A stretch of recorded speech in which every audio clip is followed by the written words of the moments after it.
The Tibetan Book of the Dead, Part 10, Consciousness Transference, Natural Liberation through Recollection. Introduction. This consciousness transference, natural liberation through recollection, which is the fourth topic in the Guide to the 6 Intermediate States according to the Perfection Stage, and which specifically contains guidance on the intermediate state of the time of death, will now be presented. This consciousness transference, natural liberation through recollection, is a powerful method, a means for attaining Buddhahood which does not necessarily require meditation. This oral instruction through which Buddhahood can be attained at the time of death is therefore most valuable for those who have not trained in the cycle of cutting through resistance, or in the meditations of the illusory body, dream yoga, and inner radiance, and have therefore not realized the truth of the 4 modes of liberation. In particular, it is valuable for ordinary persons, officials, householders, and distracted individuals who have had no time to meditate despite having received those instructions. That is, it is valuable to all those who have not engaged in experiential cultivation, even though they may have obtained profound teachings, and who, as a consequence, may die in an ordinary frame of mind, having left the instructions as unrealized words, or having left their relationship to the sacred teachings as a mere theoretical understanding. Now, anyone who is born is subsequently certain to die, yet the time of death is unknown. Indeed, since one's death might be imminent, one should be constantly alert to the signs which portend death. In accordance with the natural liberation through recognition of the visual indications and signs of death, one should analyze the signs indicative of remote death, the signs indicative of near death, the signs indicative of uncertain death, and the signs indicative of inevitable death. One should also persevere with the practices contained in the ritual deception of death, as these correspond to the signs of death which might appear. If, on the other hand, one were to perform this consciousness transference, either when the signs of death are not fully present, or even when the signs are fully present but without having first practiced the ritual deception of death, then one would in effect incur the crime of slaying a deity and the crime of committing suicide. This is an even greater misdeed than committing one of the 5 inexpiable crimes.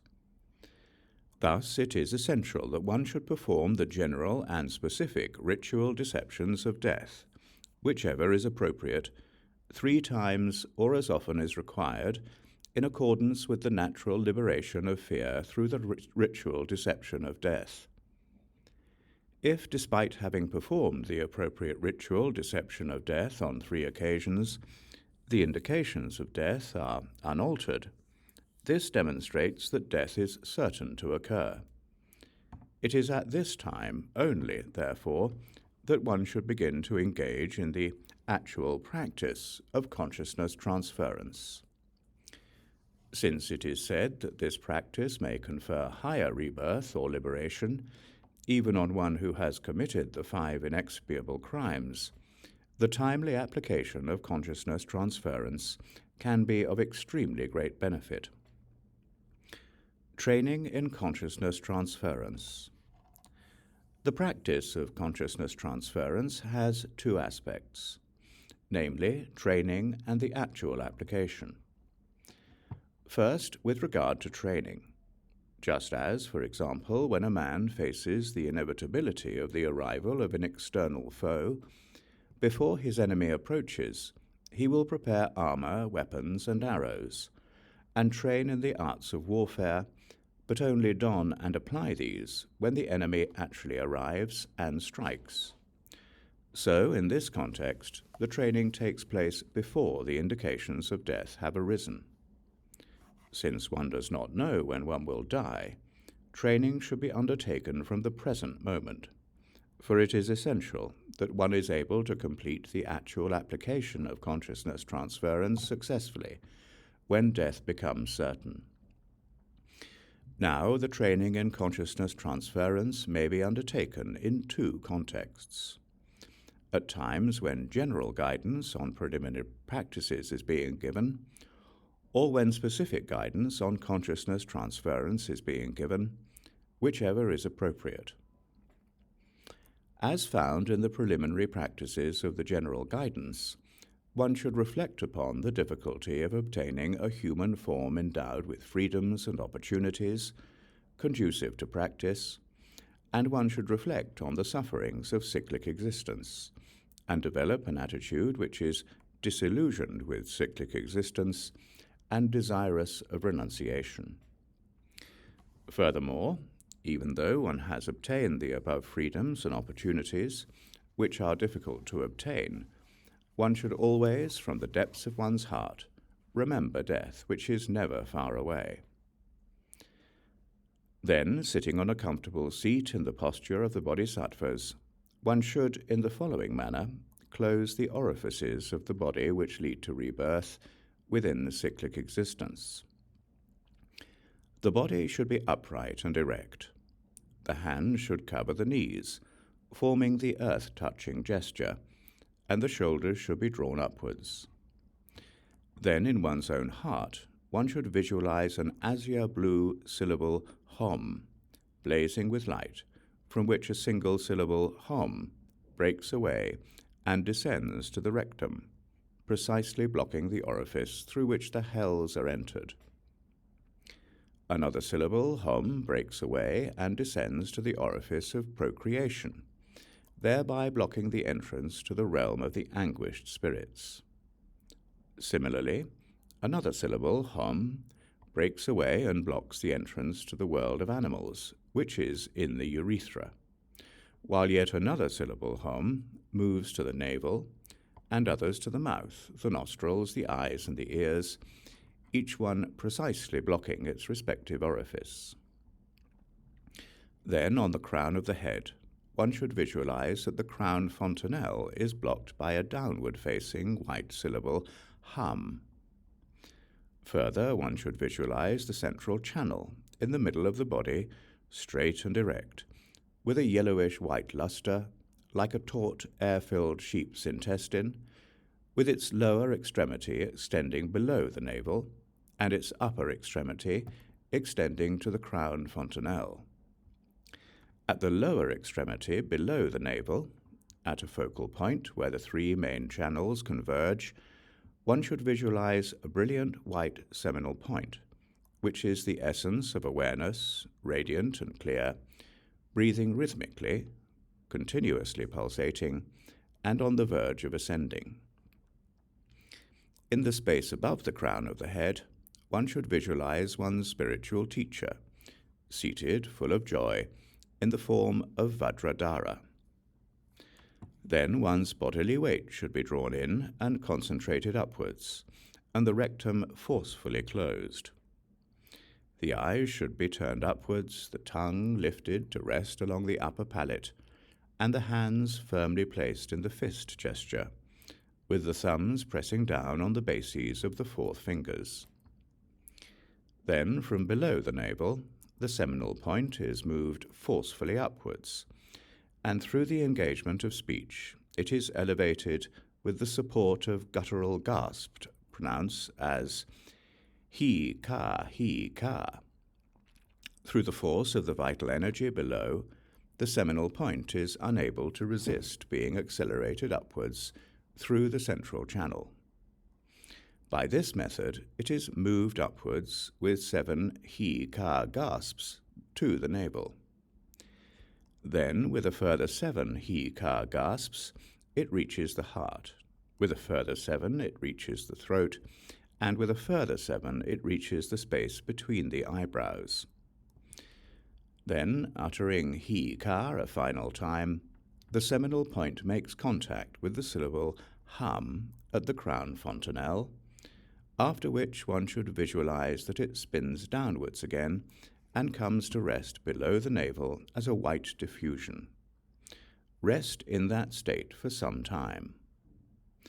By simply repeating this exercise a few times, signs will emerge that this training in consciousness transference has taken effect.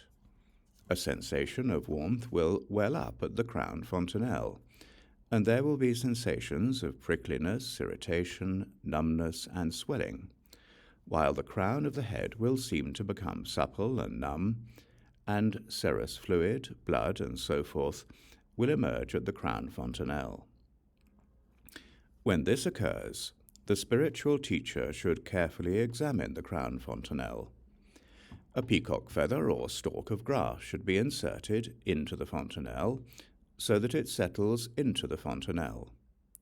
This insertion confirms that the training in consciousness transference has been successfully achieved. If you do not stop at this point, your practice can limit your lifespan. Therefore, one should cease the visualization and yogic exercises, and the crown of the head should be massaged with butter or grainseed oil.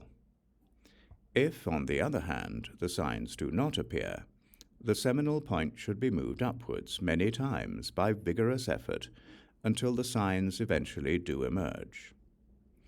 Furthermore, swelling may occur on the crown of the head, and if the seminal point remains localized at the crown fontanelle, and the fontanelle is not breached, headaches and similar uncomfortable sensations will occur. Therefore, one should visualize that the syllable hum at the crown fontanelle is opened up, and that the seminal point emerges vertically from the crown fontanelle, touches the feet of the spiritual teacher visualized above, and then descends again through the fontanelle to rest motionless below the navel. By repeating this exercise just a few times, the crown fontanelle will be opened, blood or serous fluid will certainly emerge, and the blade of grass can then be inserted. After this, it is very important that the crown fontanelle be reblocked by the syllable hum, for not doing so could limit your lifespan. Subsequently, in training, when maneuvering the seminal point up and down within the central channel without the he-ka breathing and yogic exercises, it remains very important to keep the crown fontanelle blocked with the syllable hum. The training in consciousness transference should be practiced in the above manner. However, because he-ka is a mantra which reduces the lifespan, this should only be used until training in consciousness transference is successful. Otherwise, after the training has been successful, do not resort to the he-ka breathing. If, on account of excessive exertion, one overdoes the training in consciousness transference, one will run the risk of lapsing into perpetual unconsciousness. In such cases, and if the consciousness has risen too precipitously, and one experiences vertigo and so forth, one should beat the soles of the feet with the fists and massage the crown of the head. Then, while focusing intensely on the visualization of an extremely heavy golden stupa on the soles of the feet, one should perform many yogic jumps, so that the consciousness is becalmed. These essential points are to be generally observed in the course of the practical training. The consciousness transference of the training phase, which has just been described, should be carefully practiced while one is in good health and before the signs of death emerge. Samaya. The actual application of consciousness transference at the time of death. The timing and context. Secondly, the application phase refers to the actual transference of consciousness, which is to be undertaken when the indications of death are unequivocally present, and when, even after performing the appropriate ritual deception of death practice on 3 occasions, it is indicated that one will not recover. There are 4 modes of actual consciousness transference, namely, consciousness transference into the Buddha body of reality, consciousness transference into the Buddha body of perfect resource, consciousness transference into the Buddha body of emanation, and the consciousness transference of ordinary persons.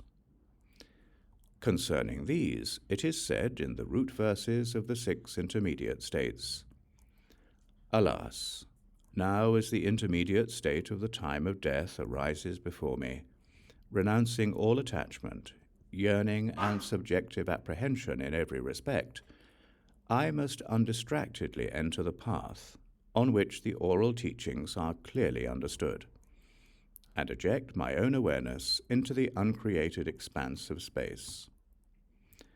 Now, when the signs of the onset of the intermediate state of the time of death are provoked by fatal illnesses, at this time, when the indications of death are completely present, there are oral instructions which bring clearly to mind that which may be obscured during the intermediate state of the time of death. The clarity of these instructions is likened to the clarity of an elegant lady looking into a mirror. These instructions are twofold: a clarification which is elucidated by another, and a clarification undertaken by oneself. In the former context, regardless of whether or not one perceives the unequivocal presence of the signs of one's own impending death, these signs will be recognized by the physician and by the nurses based on their knowledge of the behavioral changes which occur. Nonetheless, if one's own mindfulness remains clear, one should also examine the indications of near death of one's own accord. In any case, when it is thus ascertained that one is dying, an invitation should be sent to one's root spiritual teacher if he or she lives nearby, and all one's possessions should be offered to the teacher without even a single instant of attachment. If one remains even slightly attached to worldly goods, one may be cast into inferior existences, as recounted in the story of the monk Bawasam. If an individual is unable to make such offerings in actuality, these should be offered mentally, and thereby a complete state of renunciation should be achieved. In particular, one should not leave any object at all close to the dying person, which could give rise to attachment or aversion. This is the sense of the verse, renouncing all attachment, yearning, and subjective apprehension in every respect. At this time, renunciation should be generated stainlessly. As it is said in the Tantra of the Coalescence of Sun and Moon, in particular, one should please with offerings and feasts one's own spiritual teacher, the monastic community, and the field of accumulated merits. Once the spiritual teacher has arrived, one should confess any former violations or breaches of the commitments, if any, and make amends for any transgressions or downfalls previously committed. If one holds any vows, these should be reaffirmed, and if no vows are held, these should be taken on the basis of the right of going for refuge. Then, if one has had previous experience in the practice of consciousness transference, one should assume the appropriate bodily posture, and the visualization should be repeatedly elucidated by one's spiritual teacher in accordance with the specific tradition of consciousness transference one formerly practiced. Thereupon, it should take effect.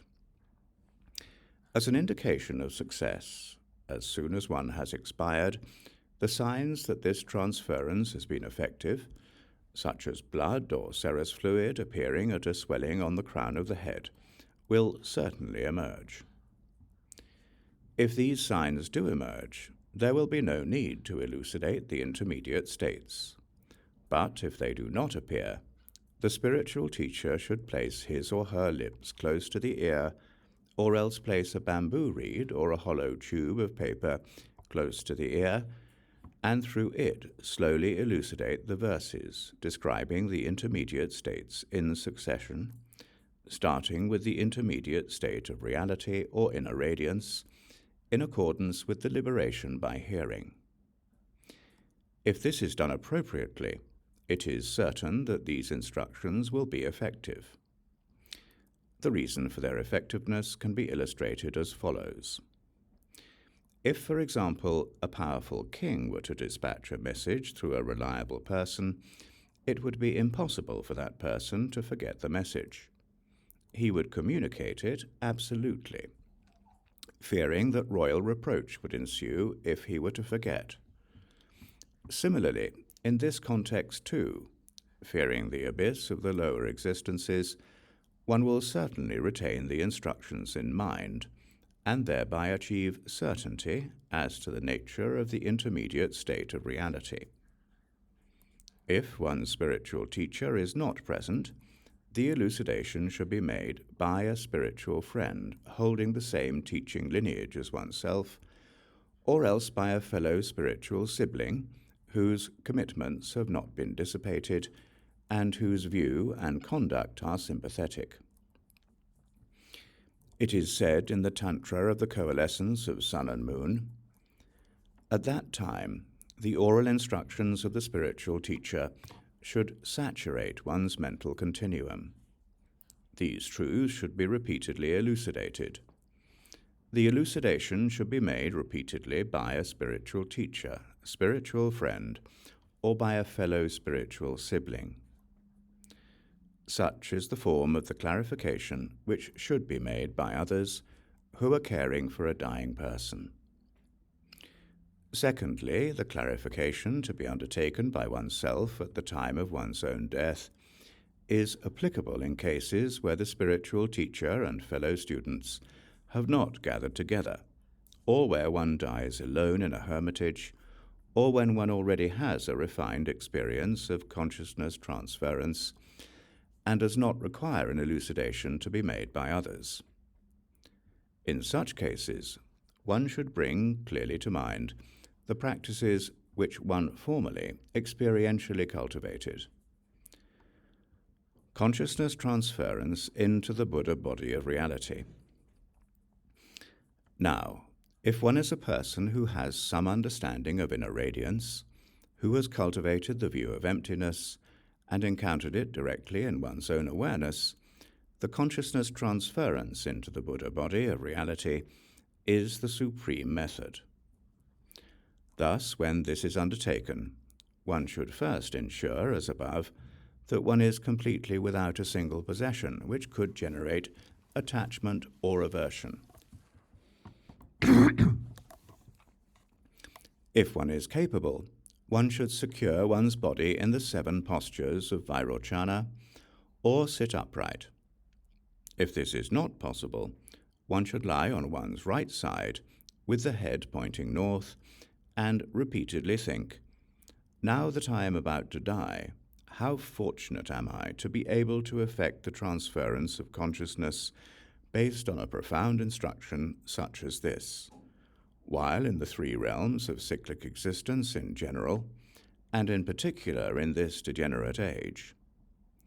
So today I shall now recognize the inner radiance of death to be the Buddha body of reality, and consequently take birth as an inestimable number of emanations in order to guide each in accord with his or her needs. I must act on behalf of sentient beings until cyclic existence has been emptied. In this way, generate the altruistic intention to attain enlightenment for the benefit of others fervently and repeatedly. Then one should think undistractedly as follows: I must attend to the words of my spiritual teacher, and must act in accordance with the content of the profound teachings which I formerly received. The whole point is that one should not be distracted from a state in which the oral instructions are clearly held in mind. Then, without concocting thoughts, one should free oneself from the dualistic framework of the object, which is to be transmigrated, and the subjective act of consciousness transference. Intrinsic awareness should be uncontrived and clear, undistracted and distinct, stark in its coalescence of radiance and emptiness. Let this experience remain unmoving for a prolonged period. If one expires in this state, the mother and child inner radiances, that is to say, the inner radiance of the ground and the inner radiance of the path, which is the focus of one's current meditation, will encounter each other, like a stream meeting the main river. Thus one will attain the uncreated Buddha body of reality in an upward-moving, core-penetrating manner, and liberation will be instantaneous. This is called the pure consciousness transference into the Buddha body of reality, because those who have highly developed experience and realization need repeat only this again and again. It is the best of all modes of consciousness transference. Now, in the case of those who have not recognized intrinsic awareness and who are without experience and realization, though they may well try to apply this consciousness transference into the Buddha body of reality, this would be ineffectual. It would be like trying to show a material object to someone who has been blind from birth, or like trying to point out a particular star to a dog. It is very important, therefore, that the method of consciousness transference and the manner of its clarification correspond to the mental capacity of the individual. If, however, the consciousness transference into the Buddha body of reality is effected in the above manner as an outer sign, the sky will become clear and unclouded, and as an inner sign, the body will glow radiantly, and its luster will not fade for a long time. The secret signs include the appearance of the white syllable and the azure syllable hum among the created relics. Such is the instruction on the consciousness transference into the Buddha body of reality. Samaya. Consciousness transference into the Buddha body of perfect resource. If one chiefly practices the generation stage of meditation, and particularly if one has little certainty with regard to the experience of emptiness, one should undertake the consciousness transference into the Buddha body of perfect resource. If one is capable of securing one's body in an upright position, adopting as suggested before the appropriate bodily posture, then one should sit upright and bring clearly to mind the visualizations of consciousness transference as previously practiced during one's training. In particular, one should clearly visualize above the crown of one's head, upon a lotus, sun, and moon cushion, one's spiritual teacher in the form of the Buddha body of perfect resource. The teacher may be visualized as the great Vajradhara, or Vajrasattva, Avalokiteshvara, and so forth, and especially as one's own particular meditational deity, following whichever practices of the generation stage one prefers. One should meditate clearly on the essence of intrinsic awareness as a white seminal point, situated below the navel at the lower extremity of the central channel within the body, or alternatively, one should clearly visualize here the seed syllable of one's very own meditational deity. A white syllable an azure syllable hum, a red syllable hri, and so forth as appropriate. It will be best if one also clearly visualizes that each of the orifices of one's body is blocked by the syllable hum. But if this is not visualized, one should focus one's consciousness single-pointedly within the central channel without mentally engaging the orifices. Then one's bodily weight should be drawn in and concentrated upwards, and the rectum forcefully closed. The eyes should be turned upwards, and the tongue lifted to rest along the upper palate. The lower vital energy should be moved upwards, while focusing one's consciousness within the central channel. Then, in conjunction with a series of he-ka gasps, the seminal point, should be moved successively upwards until it reaches the crown fontanelle. There, it breaks open the orifice of the crown fontanelle, which had been blocked by the syllable ham, and shoots upwards like an arrow, blazing with white light, and then it dissolves into the heart of the meditational deity seated above. One's awareness should then be focused upwards into the heart of the meditational deity, and without letting it descend, it should be repeatedly drawn in and absorbed into the deity's heart. Then, finally, the visualization of the meditational deity should also be dissolved into a non-referential state. If one's breath ceases while resting in that state, one will attain the status of an awareness holder, inseparable from the meditational deity, and achieve Buddhahood in the Buddha body of perfect resource. If the consciousness transference into the Buddha body of perfect resource does take effect in the above manner, as an outer sign, the sky will be filled with rainbows and light, and as an inner sign, blood or serous fluid will emerge from the crown fontanelle at the top of the head, or dew-like drops, swellings, and so forth will also appear. The secret signs include the appearance of any one of the 5 types of bone relic, and the appearance of bone relics shaped like the physical form or hand implement of a deity, and so forth. Such is the consciousness transference into the Buddha body of perfect resource. Samaya. Consciousness transference into the Buddha body of emanation. As for the appropriate bodily posture, one should lay the body down on its right side, since this position will facilitate the departure of the vital energy from the left nostril.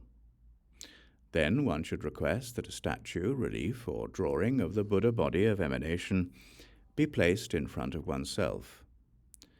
This could be a representation of the great sage Shakyamuni Buddha, the king of medicine Vaidurya Prabharaja, Maitreya, or Padmasambhava of Audiyana. Or it could be an image of one's own spiritual teacher or spiritual friend. Offerings should be extensively arrayed before the image. If no image is actually present, clearly visualize one and make mentally imagined offerings. Then all those present, oneself and others, should make the following aspirational prayer, saying, "Now may I, consequent upon my death, for the sake of all sentient beings, take birth in an emanational body, and may this be of extensive benefit to all living beings. May this emanational body also be endowed with the major and minor marks, and may there be no obstacles to its lifespan and enlightened activity. May I be reborn as a great awareness holder, holding the lineage of the Buddhas of the 3 times. Mentally, too, one should retain this fervent aspiration constantly, and visualize that within the utterly translucent central channel, the essence of one's awareness is located in a triangle below the navel, in the form of a white seminal point, tinged with red, which is glistening and concentrated, and on the verge of rising upwards. Immediately, the rectum should be closed and drawn in, so that there is no option but for the seminal point to be forced upwards by the power of the vital energy below. Then, by means of hika gasps, which should be performed to the best of one's ability, the seminal point should be moved upwards, and as it reaches the orifice of the left nostril, the motion of one's awareness should be synchronized with that of one's respiration. Then, in an instant, like an arrow being fired, one's awareness should penetrate the heart of the Buddha body of emanation, which is before one. Let the vital energy and awareness remain there, without reabsorbing them into one's body. This exercise should be repeated until one's consciousness does depart the body. Consequently, the transference is certain to take effect. Once consciousness does depart in that state, it is certain that one will subsequently take birth in an emanational body which will act for the benefit of sentient beings. If the consciousness transference into the Buddha body of emanation does occur in the above way, as an outer sign, clouds or rainbows will appear in the sky, some resembling a wish-granting tree or unfurled white silk, or a shower of flowers, and so forth. As an inner sign, blood, serous fluid, or generative fluid will emerge from the left nostril, or else dew-like drops, and so forth, may appear. The secret signs include the appearance of many small relics, a complete, unbroken skull, and bones in the shape of the hand emblems of deities. Such is the consciousness transference into the Buddha body of emanation. Samaya. Instantaneous consciousness transference. All the above methods of consciousness transference are appropriate in the context of a person whose death is gradual. But in the case of those who die suddenly, there will not be sufficient time to engage in meditations such as those just described. In this case, therefore, the method of instantaneous consciousness transference becomes most important. Since it is unknown what the circumstances of one's death will be, one should, from this very moment, alternate one's training, sometimes practicing the consciousness transference technique of the training phase described earlier, and sometimes practicing the instantaneous consciousness transference. The practice should be undertaken in the following manner. One should establish a clear and mindful resolution, thinking, if I die suddenly, my mental focus should be directed towards the crown of my head. This resolution is extremely important. It is similar, for example, to the resolution of someone who thinks that one should get up and leave home when the moon rises on the 22nd day of the lunar month. If this mental focus is continuously maintained during the evening of the day before, one will actually awaken when the moon rises, just after midnight. In exactly this way, from this very moment onwards, one should practice projecting one's mental focus upwards to the crown of the head whenever strong fear arises. Then, when sudden death does occur, as when falling straight over a steep precipice, the thought will arise, I am dying. As soon as this happens, it would be best if one were to fervently recall one's spiritual teacher, or recall one's particular meditational deity as being present, seated, on the crown of one's head. Even if there is not sufficient time to make this recollection, it is essential to project one's mental focus upwards towards the crown of one's head. The reason for doing so is that even ordinarily now, when strong fear arises, we tend to cry out, "O Father, spiritual teacher." Similarly, therefore, at the moment of sudden death also, it is certainly possible that one will recollect one's teacher, or if one has trained in this practice, that one will focus one's awareness at the crown of one's head instinctively. This is the most profound, crucial point. Likewise, were one to be engulfed by a great fire, or swiftly carried away by a mighty river, or struck on the head by lightning, or pierced by an arrow through the heart, one must immediately recollect one's spiritual teacher as being seated on the crown of the head, or alternatively one must at least direct one's awareness to the crown of the head. This is called the instantaneous consciousness transference, and it is also known as the forceful consciousness transference. As this is most profound, one should train one's mind assiduously in this technique. Moreover, it is said that at times when ordinary people experience strong fears, there are many advantages when they simply cry out, "O Father, spiritual teacher," or invoke the name of a Buddha, saying, "O Ojan." If this is so, the benefits of additionally directing one's mental focus towards the spiritual teacher, present on the crown of the head, are inconceivable. There are altogether 9 different pathways through which consciousness transference can occur, and these are associated with persons of superior, average, and inferior capacity. The aperture of the crown fontanelle is the pathway through which consciousness departs to the pure realm of the skyfarers. Given this, it is said that one will attain liberation if awareness exits through the crown fontanelle. Since this is the supreme pathway, it is extremely important that one trains in directing one's mental focus towards this aperture. Furthermore, if consciousness is transferred through the pathway of the eyes, it is said that one will be born as a universal monarch, and if it is transferred through the left nostril, one will obtain an unimpaired human body. These are the 3 optimum apertures associated with those of superior capacity. One will, however, be born as a yaksha, if consciousness is transferred through the right nostril, or as a god of the world system of form, if it is transferred through the ears, and as a god of the world system of desire, if it is transferred through the navel. These are the 3 medial apertures associated with those of average capacity. Lastly, one will be born as an animal, if it is transferred through the urethra, as an anguished spirit if it is transferred through the sexual passage, and as a hell being if it is transferred through the rectum. These are the 3 inferior apertures associated with those of inferior capacity.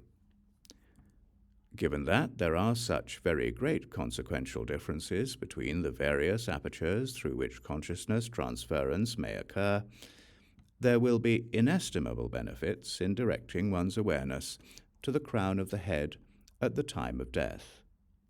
Such is the forceful consciousness transference. Samaya. Consciousness transference of ordinary beings. In the case of those who have not realized the meaning of emptiness, and who do not know the significance of the generation and perfection stages of meditation, it is the consciousness transference of ordinary beings which should be applied as follows. The head of the dying person should point north, with the body lying down on the right side. A spiritual teacher or fellow practitioner should then remind the dying person to pay attention, and if health permits, he or she should be encouraged to take refuge, to cultivate an altruistic intention, and to confess negativity. Then the teacher should confer the vows of the Buddhist laity, and if there is time, the empowerments of the way of secret mantras should be conferred. Consequently, by dying with a positive momentum of past actions, the individual who has just received these untainted commitments and vows, with respect to the nature of reality, will be liberated from inferior existences, and there will be inestimable advantages. In the case of a person who cannot do even that, one should slowly call out the name of the dying one, saying, "Lord Mahakarunika is present on the crown of your head. Be reverential." One should stroke the crown of his or her head and gently pull the hair above the crown fontanelle. Thereby the consciousness will be encouraged to exit from the crown fontanelle. In the case of those who cannot do even that, and whose capacity is indistinguishable from that of animals, one should repeat the words many times, "Homage to Buddha Ratnaketu," directing these words towards the head of the dying person. As a consequence, they will certainly be liberated from rebirth in the inferior existences. Because when in the past this Buddha made his aspirational prayer, he did so, saying, "May all who hear my name be liberated from rebirth in the inferior existences." Alternatively, if one calls out the name of the Mitsun Buddha, by Saja Guru Vaidurya Prabharaja, it is said that just by hearing his name, the dying person will be protected from the sufferings of inferior existences. Similarly, one may call out the name of whichever Buddha one may know, and recite whichever blessed heart mantra one may know, such as the 6-syllable mantra. In particular, if one has at hand the liberation by wearing, one should read this aloud, and also recite the liberation by hearing, repeating whichever aspirational prayers one may know. Since the positive momentum of the dying person's past actions can thereby be secured, this will be most advantageous.